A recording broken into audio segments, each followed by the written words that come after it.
STIK Sumaratebus. Kami di sini akan menjelaskan tentang materi perangkat-perangkat dasar dalam keuangan. Apa sih itu keuangan? Keuangan adalah bidang ilmu yang mempelajari bagaimana orang membuat keputusan mengenai alokasi sumber daya dan menangani risiko. Apakah kalian tahu apa itu nilai masa kini dan nilai masa depan? Nilai masa kini adalah jumlah uang saat ini yang akan diperlukan dengan menggunakan tingkat bunga tetap dengan jumlah uang pada masa depan. Nilai masa depan adalah jumlah uang masa depan yang akan dihasilkan dari uang pada masa sekarang dengan tingkat bunga tetap. Dalam bab mengelola risiko, kami akan membahas 1. Penghindaran risiko, 2. Pasar asuransi, 3. Trade-off antara risiko dan pengembalian keuntungan, dan yang keempat, diversifikasi risiko idiosinkratik. Mengelola risiko. Penghindaran risiko. Model-model penghindaran risiko dengan menggunakan konsep utilitas, di mana pengukuran subjektif seseorang mengenai kebaikan atau kepuasan ketika kekayaan naik fungsi utilitas menjadi lebih datar, menggambarkan sifat utilitas marginal yang semakin berkurang. Pasar asuransi. Fitur kontak asuransi umum adalah bahwa seseorang yang menghadapi risiko membayar sejumlah uang pada perusahaan asuransi, kemudian perusahaan tersebut setuju untuk menerima seluruh atau sebagian risiko. Trade-off antara risiko dan pengembalian keuntungan.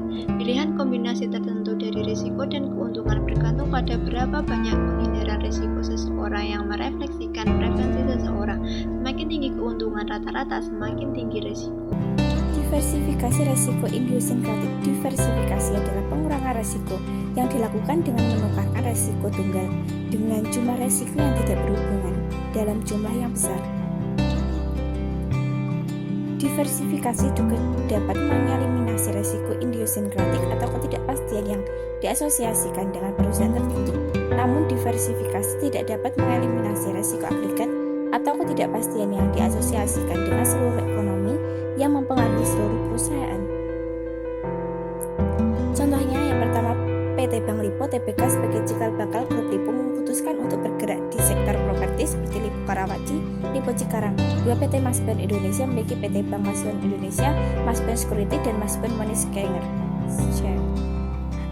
Kurva diversifikasi mengurangi risiko. Pada kurva ini menunjukkan bagaimana risiko portofolio saham bergantung pada jumlah saham yang berbeda dalam portofolio tersebut. Risiko diukur di sini dengan cara statistik yang disebut dengan deviasi standar, yang mungkin telah Anda pelajari dalam kelas matematika atau statistik. Deviasi standar mengukur volatilitas sebuah variabel, yakni berapa banyak variabel tersebut berfluktuasi. Semakin tinggi deviasi standar sebuah keuntungan portofolio, maka semakin berisiko.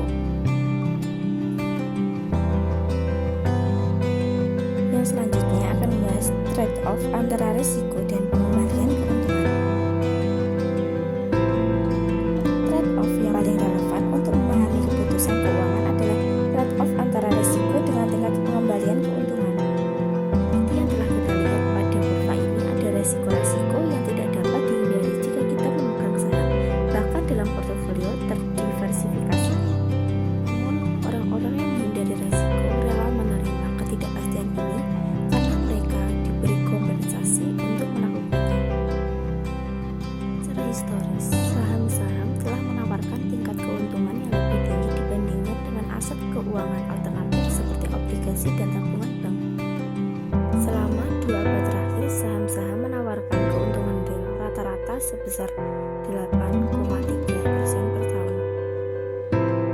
Sedangkan obligasi pemerintah jangka pendek memberi keuntungan real hanya sebesar 3,1% per tahun. Penilaian aset. Hal yang menentukan kerelaan seseorang untuk membayar saham, analisis fundamental, hipotesis pasar yang efisien, dan irasionalitas pasar. Analisis fundamental atau fundamental analisis adalah studi tentang laporan akuntansi perusahaan dan prospek masa depan untuk menentukan nilainya. Bersandar pada analisis fundamental untuk memilih portofolio keuangan, ada 3 cara untuk melakukannya. Yang pertama, membaca laporan keuangan perusahaan tersebut dan sebagainya. Yang kedua, mematuhi saran-saran dari analisis fundamental. Yang ketiga, membeli reksadana yang memiliki seorang manajer dan melaksanakan analisis fundamental dan membuat keputusan. Yang selanjutnya ada hipotesis pasar efisien. Apa sih hipotesis pasar efisien itu? Hipotesis pasar efisien adalah teori yang menyatakan bahwa harga aset menggambarkan seluruh informasi yang tersedia pada publik mengenai nilai aset. Yang selanjutnya ada irasionalitas pasar. Apa sih irasionalitas pasar itu? Irasional pasar adalah suatu hipotesis pasar efisien yang mengasumsikan bahwa orang-orang yang membeli dan menjual saham secara rasional memproses informasi yang mereka miliki mengenai nilai yang ada pada saham tersebut.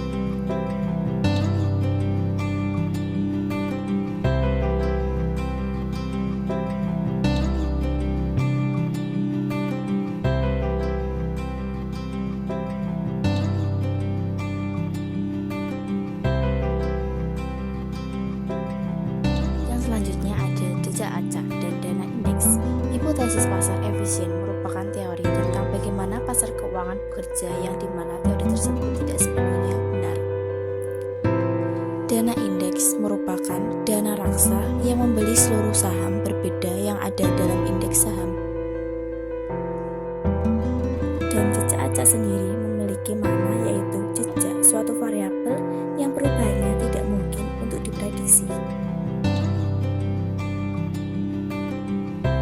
Maaf bila ada salah kata dari kelompok kami.